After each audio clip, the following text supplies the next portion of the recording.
نحمده ونصلي ونسلم على رسوله الكريم اما بعد فاعوذ بالله من الشیطان الرجیم بسم اللہ الرحمن الرحیم الا ان اولیاء اللہ لا خوف علیہم ولا هم يحزنون صدق اللہ مولانا العظیم ان اللہ وملائکتہ یصلون علی النبی یا ایہا الذین آمنوا صلوا علیہ وسلموا تسلیما اللہم صل علی سیدنا و مولانا محمد وعلی آل سیدنا و مولانا محمد وبارک وسلم۔ حضرات گرامی قدر، حضرت قبلہ قاری محمد حنیف نقشبندی صاحب مدد ذل العالی، آپ کا نورانی بیان آپ نے سماعت فرمایا۔ ماہانہ محفل 11ویں شریف، ویسے تو ہر ہفتے محفل ذکر ہوتی ہے اور ہر مہینے 11ویں شریف ہوتی ہے، لیکن چونکہ یہ ربیع الاخر ربیع الثانی کا مہینہ حضرت غوث اعظم رضی اللہ تعالیٰ عنہ کے عرس پاک کا مہینہ ہے، تو اس مناسبت سے آج کی یہ بزم، یہ محفل عرس غوث اعظم رضی اللہ تعالیٰ عنہ کی محفل ہے۔ حضرت غوث اعظم رضی اللہ تعالیٰ عنہ، آپ کو اللہ تبارک و تعالیٰ نے بڑا مرتبہ اور مقام عطا فرمایا، ولایت کا بہت بلند مرتبہ آپ کو اللہ تعالیٰ نے عطا فرمایا۔ ولی نبی کریم صلی اللہ علیہ وسلم کی امت میں ہوتے رہے ہیں اور قیامت تک یہ سلسلہ چلتا رہے گا۔ یہ الگ بات ہے کہ کسی کی زندگی میں بہت کم اس کو مانا جاتا ہے، جب کوئی آدمی دنیا سے چلا جاتا ہے تو پھر اس کی کرامات کا بھی تذکرہ ہوتا ہے اور اس کی سیرت بھی لکھی جاتی ہے۔ بہرحال یہ اللہ تبارک و تعالیٰ قیامت تک یہ سلسلہ جاری رکھے گا۔ نبوت کا سلسلہ حضور نبی کریم صلی اللہ علیہ وسلم پر ختم ہو گیا۔ حضور ختم نبوت کا تاج پہن کے تشریف لائے، آخری نبی بن کے تشریف لائے، خاتم النبیین۔ اللہ تبارک و تعالیٰ نے فرمایا کہ میرا محبوب یہ انبیاء کے سلسلے کو مکمل کرنے والا ہے۔ جتنے انبیاء کرام تشریف لائے 1,24,000 یا کم و بیش، وہ حضور سے پہلے تشریف لائے۔ حضور کے بعد کوئی نیا نبی نہیں آئے گا۔ تو یہ اللہ تبارک و تعالیٰ نے فیصلہ فرما دیا کہ نبوت کا سلسلہ تو مکمل ہو چکا، اب کوئی نیا نبی نہیں آئے گا، لیکن ولایت کا سلسلہ، ہدایت کا سلسلہ چلتا رہے گا۔ پہلے یہ ہوتا تھا کہ حضرت موسیٰ علیہ السلام پر تورات اتری، تو بعض روایات میں ہے کہ ہزاروں کی تعداد میں، سینکڑوں نہیں، ہزاروں کی تعداد میں انبیاء کرام تشریف لائے جو تورات کی تبلیغ کرتے تھے، جو تورات کا سبق آگے لوگوں کو دیتے تھے۔ لیکن حضور نبی کریم صلی اللہ علیہ وسلم ختم نبوت کا تاج پہن کے تشریف لائے، حضور خاتم النبیین ہیں۔ حضور کے بعد کوئی نبی نہیں آئے گا، لیکن ہدایت کا سلسلہ قیامت تک جاری رہے گا، واعظ و نصیحت تبلیغ یہ سلسلہ جاری رہے گا۔ اب یہ کام اللہ تبارک و تعالیٰ نے حضور کی امت کے اولیاء اور علماء کے ذمہ لگا دیا۔ انہوں نے تبلیغ کرنی ہے اور قیامت تک اس دین کا پیغام جو ہے انہوں نے پہنچانا ہے۔ تو ولی تو بہت ہوئے ہیں اور ہوتے رہیں گے، لیکن حضرت غوث اعظم رضی اللہ تعالیٰ عنہ، آپ کی یعنی ولایت اور ولایت میں آپ کا مرتبہ و مقام بہت اعلیٰ ہے۔ جس طرح دیکھیے نبی کریم صلی اللہ علیہ وسلم کا مرتبہ اور مقام انبیاء کرام میں بلند ہے، اور نبی کریم صلی اللہ علیہ وسلم کی تشریف آوری سے پہلے سارے انبیاء کرام نے اپنے اپنے وقتوں میں اپنی امتوں کے سامنے حضور کی شان کو بیان کیا اور ان کو پابند کیا، ان کو باؤنڈ کیا بھئی جو بھی حضور کا زمانہ پائے حضور پر ایمان لائے، کہ اس وقت انہوں نے کہا کہ ہمارا کلمہ نہیں پڑھنا ہے، اس وقت نبی کریم صلی اللہ علیہ وسلم کا کلمہ پڑھنا ہے اور ان کے دین کے مطابق چلنا ہے۔ قرآن پاک میں حضرت عیسیٰ علیہ السلام کا کلام اللہ تبارک و تعالیٰ نے نقل کیا، وَإِذْ قَالَ عِيسَى ابْنُ مَرْيَمَ يَا بَنِي إِسْرَائِيلَ إِنِّي رَسُولُ اللَّهِ إِلَيْكُمْ۔ اس وقت کو یاد کرو جب حضرت عیسیٰ علیہ السلام نے فرمایا بنی اسرائیل سے کہ اے میری قوم، میں تمہاری طرف اللہ کا رسول بن کے آیا ہوں، میسنجر بن کے آیا ہوں، مصدقا لما بین یدی من التوراۃ، مصدقا لما بین یدی من التوراۃ، مجھ سے پہلے جو انبیاء کرام اور جو کتابیں اتری ان کی میں تصدیق کرتا ہوں، اور ومبشرا برسول یأتی من بعد اسمہ احمد صلی اللہ تعالیٰ علیہ وسلم، میں میرے بعد ایک بڑی شان والا رسول تشریف لائیں گے، ان کا نام پاک احمد ہوگا صلی اللہ تعالیٰ علیہ وسلم، ان کی میں تمہیں خوشخبری دیتا ہوں۔ تو حضور کی تشریف آوری سے پہلے انبیاء کرام حضور کی تشریف آوری کی خوشخبری دیتے رہے کہ اللہ کا پیارا محبوب تشریف لا رہا۔ اسی طرح حضرت غوث اعظم رضی اللہ تعالیٰ عنہ، اب دیکھیں دنیا سے جب جو ولی چلے گئے بعد میں ان کی کرامات بیان کی جاتی ہیں، ان کی شان بیان کی جاتی ہے، لیکن حضرت غوث اعظم رضی اللہ تعالیٰ عنہ کی دنیا میں تشریف آوری سے پہلے بہت سے اولیاء کرام نے حضرت غوث اعظم رضی اللہ تعالیٰ عنہ کی بشارت دی کہ اللہ کا ایک ولی تشریف لائے گا، اس کی یہ شان ہوگی، اس کی یہ شان ہوگی۔ تو جس طرح نبی کریم صلی اللہ علیہ وسلم کی بشارت پہلے انبیاء کرام نے دی، حضرت غوث اعظم رضی اللہ تعالیٰ عنہ کی بشارت آپ سے پہلے گزرے ہوئے اولیاء کرام نے دی۔ اسی لیے قاری صاحب نے قبلہ نے شعر پڑھا کہ غوث اعظم درمیان اولیاء چوں محمد درمیان انبیاء صلی اللہ تعالیٰ علیہ وسلم۔ اور اردو میں ایک شاعر نے اس کا یوں ترجمہ کیا ہے کہ محمد کا رسولوں میں ہے جیسے مرتبہ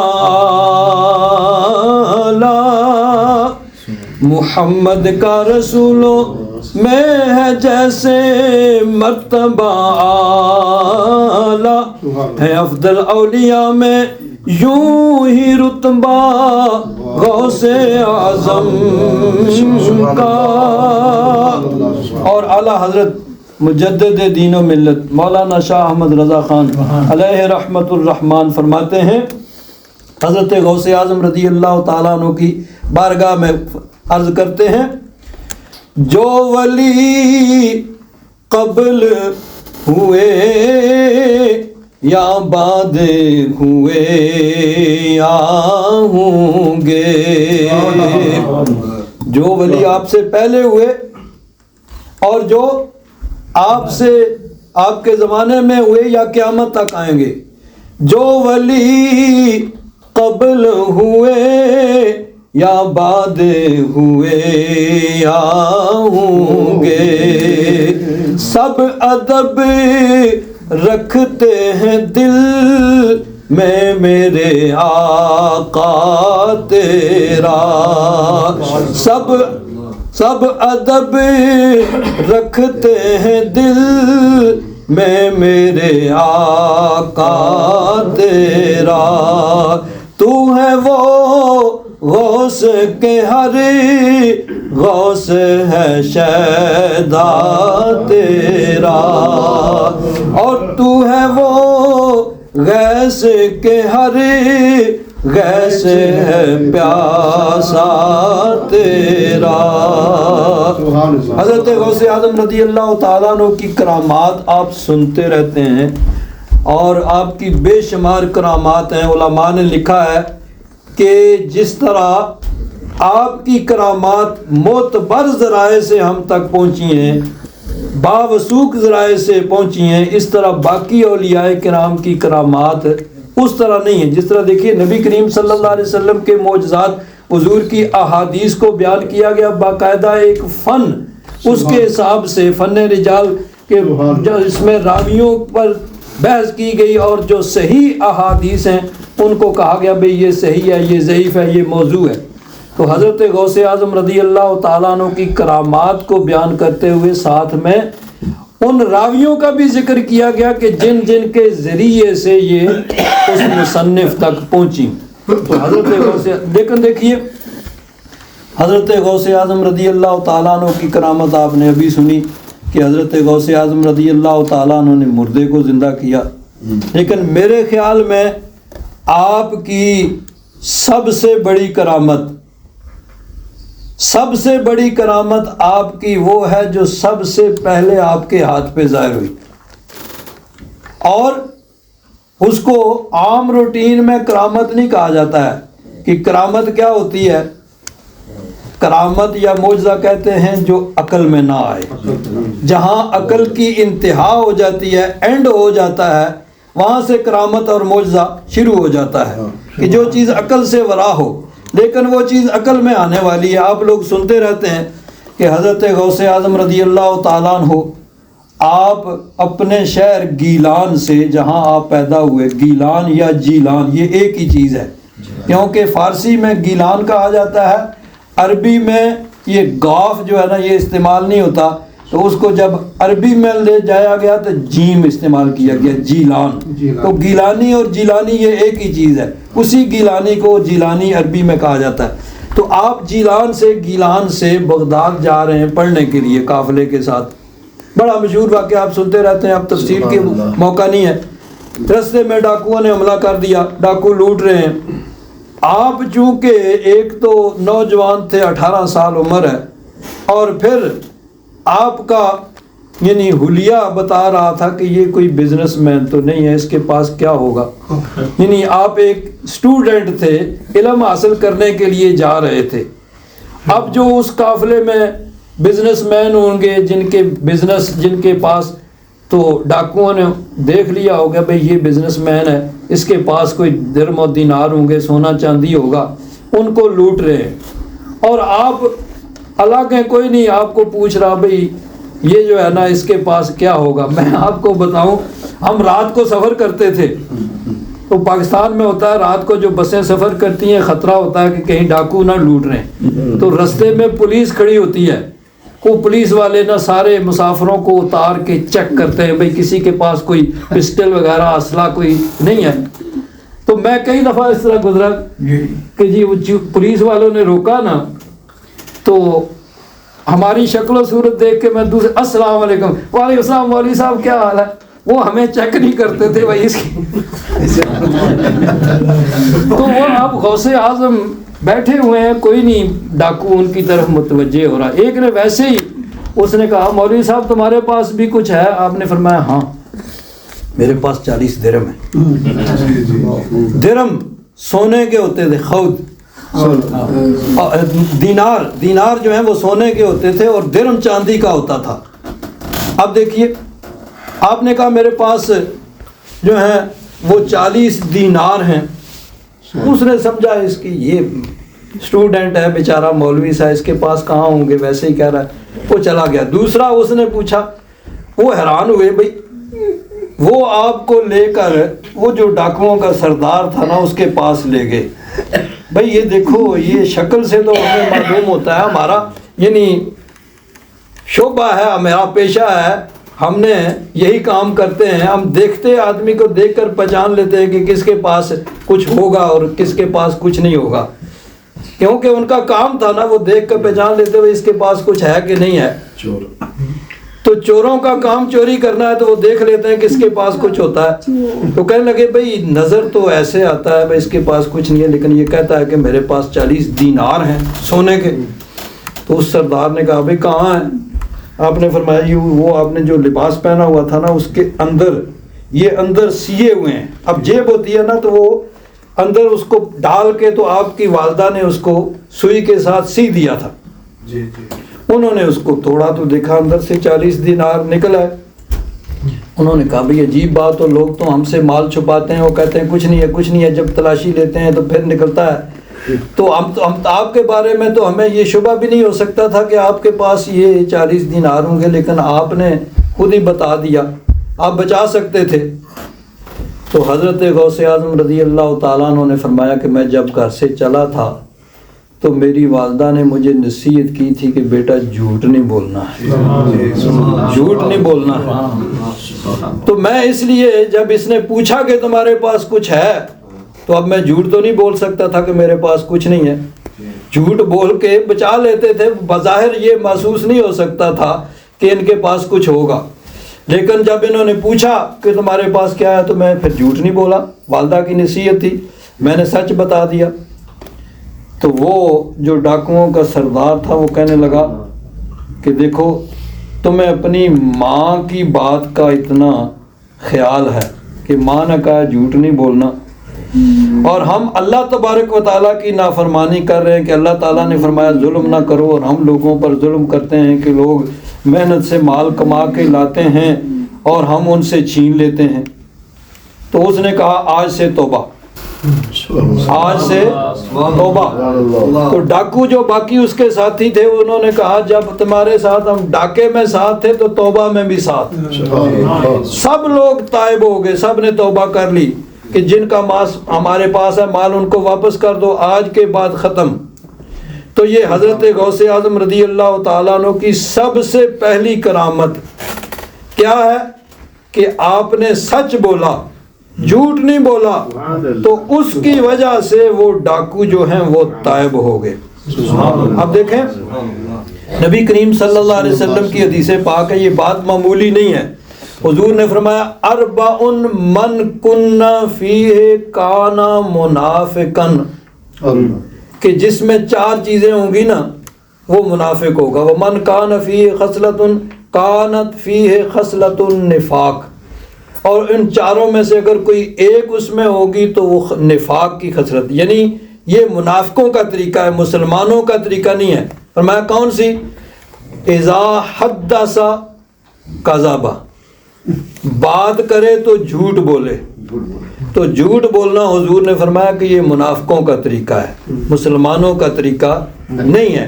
وَإِذَا عَاهَدَ غَدَرَ، جب وعدہ کرے تو وعدہ خلافی کرے. اب دیکھیں جس وقت آدمی وعدہ کرتا ہے تو اس وقت انسان کے ذہن میں یہ تصور اور یقین ہونا چاہیے کہ میں نے اس طرح کرنا ہے.